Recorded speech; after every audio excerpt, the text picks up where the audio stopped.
Bonjour à tous, bienvenue dans ce nouvel épisode de RR Home. Et on commence avec un petit skill renfort sur les abdos. Vous allez avoir 15 secondes de travail, 30 secondes de récup. Première option, L-sit sur un appui, sur des chaises, sur des anneaux. Vous devez amener vos pieds jambes tendues le plus haut possible.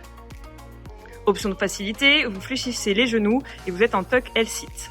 Vous relâcherez pendant 30 secondes. Dernière option de travail, vous avez des L-sit au sol, les épaules bien en arrière, on appuie sur les fesses, bras tendus. Si vous voulez complexifier l'exercice, vous avancez vos mains et vous emmenez vos épaules vraiment vers l'avant. Pour rappel, vous avez 15 secondes de travail sur une des trois positions et 30 secondes de récup. Ça sur 6 minutes. Allez, on passe sur la deuxième partie, un AMRAP de 14 minutes. Vous commencez ce WOD avec 15 hollow rock. Une répétition, 2 répétitions, etc. Vous pouvez simplifier l'exercice en vous groupant au maximum. Essayez d'avoir le bas du dos toujours en contact et de taper le moins possible le dos au sol. On continue sur un autre mouvement, les cross climbers. En position de planche, vous allez amener le genou en direction du coude opposé. Essayez de serrer les fesses, vous pouvez mettre un petit peu plus de vitesse si vous le désirez. Bougez le moins possible le bassin en restant le plus possible face au sol. On continue avec un troisième mouvement, les V-ups sont des fermetures en amenant les bras tendus en direction de vos chevilles. Essayez de vous fermer le plus vite possible et de garder le bas du dos en contact avec le sol quand vous ouvrez. Vous pouvez simplifier l'exercice en faisant les petits V-up. Vous amenez les genoux en direction du visage et vous venez pareil toucher vos chevilles. On continue avec 30 répétitions en spider plank. Comme le mouvement sur les cross climbers, vous vous placez en position de planche et vous amenez votre genou du même côté que votre coude. Vous essayez de travailler, si possible, lentement pour vraiment sentir la tension sur le côté, en serrant les fesses au maximum et en gardant le bassin face au sol. On continue du coup avec un autre mouvement d'abdos, les sit-ups. Vous avez 15 répétitions à réaliser.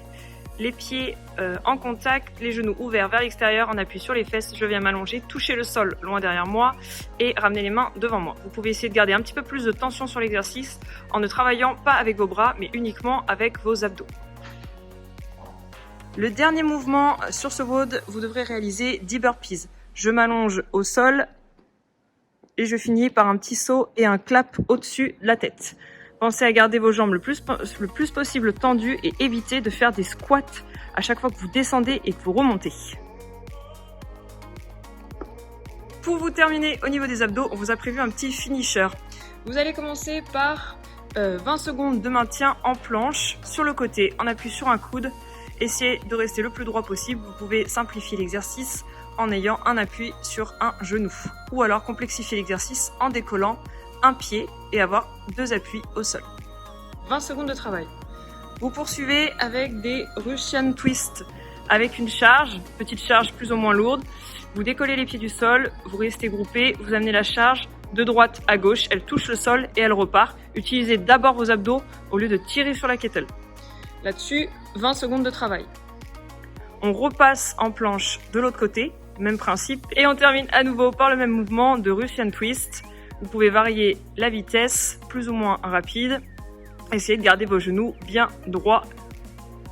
20 secondes de travail là-dessus. Pour rappel, vous avez 4 tours à faire. 20, 20, 20, 20. Voilà.